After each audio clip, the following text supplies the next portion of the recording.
में रसोई गैस की आपूर्ति में हो रही रुकावट के कारण लोग अब बिजली से चलने वाले इंडक्शन चूल्हों को प्राथमिकता देने लगे हैं।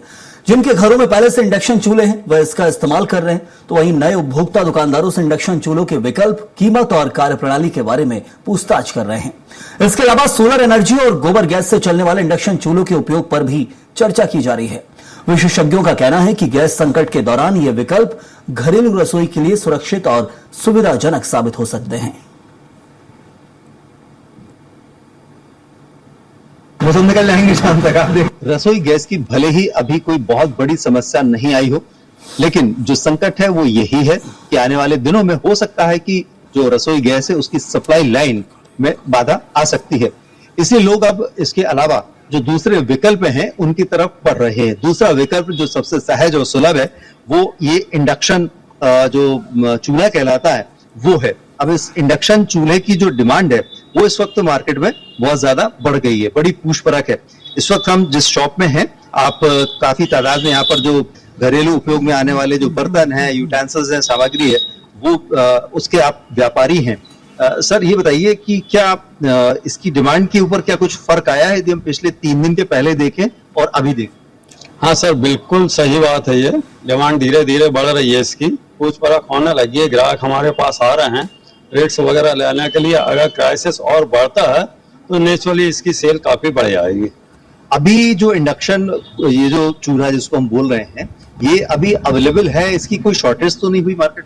अभी तो मार्केट में शॉर्टेज नहीं है, पुराना स्टॉक हम लोगों पर काफी है।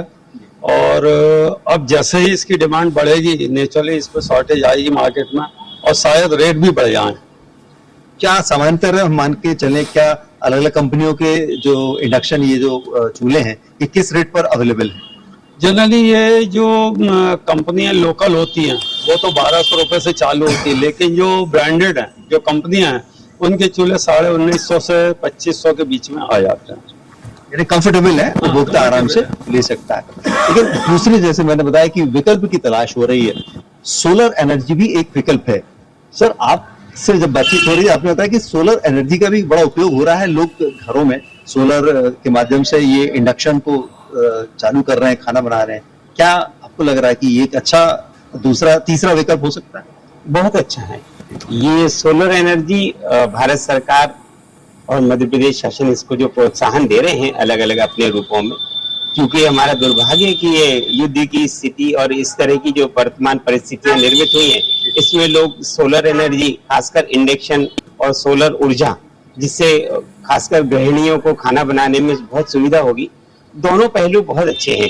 इससे कहीं ना कहीं हमारे आगे भविष्य में भी घरेलू बजट के ऊपर भी बड़ा फर्क पड़ेगा और सोलर एनर्जी से होने वाले जो वायु प्रदूषण है उसमें भी बहुत कमी आएगी। तो विकल्पों की जो तलाश है और जो खोज है वो लगातार चल रही है।